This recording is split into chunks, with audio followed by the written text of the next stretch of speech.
A few moments later. Hello sa inyo. Ayan, magluluto tayo ng pansit guys. Ayan, maghihiwa muna ako ng siling haba. Ayan guys.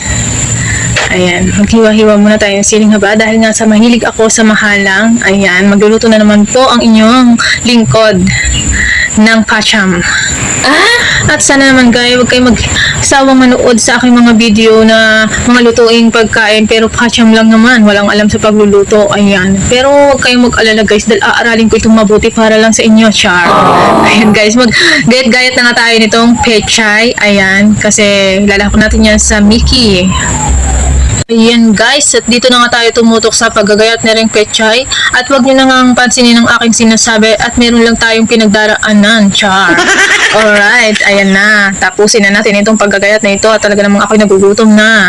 At habang nga tayo nagagayat ni Ray at naghihintay ng pagluto, ako'y muna bumili ng chocolate. Ayan, para mangata-ngata naman habang naghihintay. At wala nga naman kaming kasamang bata rin eh. Batang isip lang meron. Ayan. At gayatin ko na nga itong kikiam para tuloy-tuloy na ang ating pagluluto. Walang gasinong sahog yan guys. Pero okay na rin yan at pampalasa na rin yan sa ating pansit na lulutuin. Ayan guys, tuloy-tuloy lang ang ating paggagayat. Ayan, may natitira pa dyan mga konting repolyo. Ayan, sayote.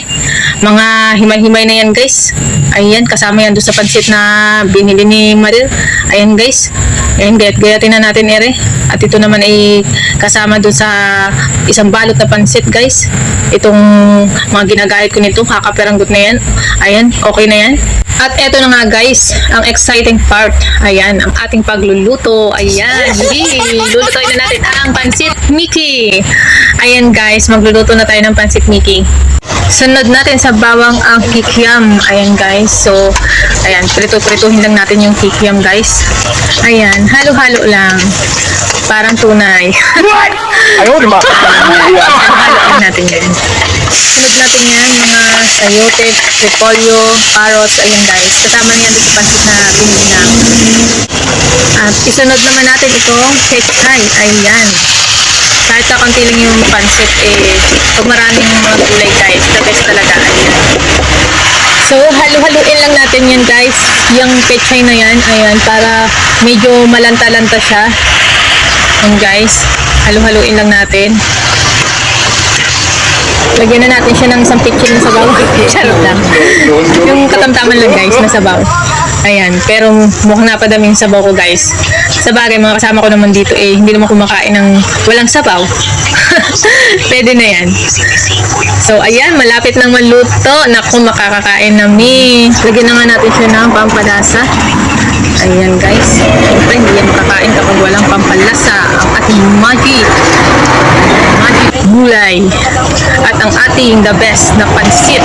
Ayan guys. Ayan na. Ayan, parang gusto ko na agad kainin to What? Halu-haluin ko lang to guys. Ayan. Para magsama yung gulay at pansit. So, ayan. Natututo ng magluto. Pwede na. Char. Ayan guys. Maya-maya lang pwede na natin itong kainin. Ayun.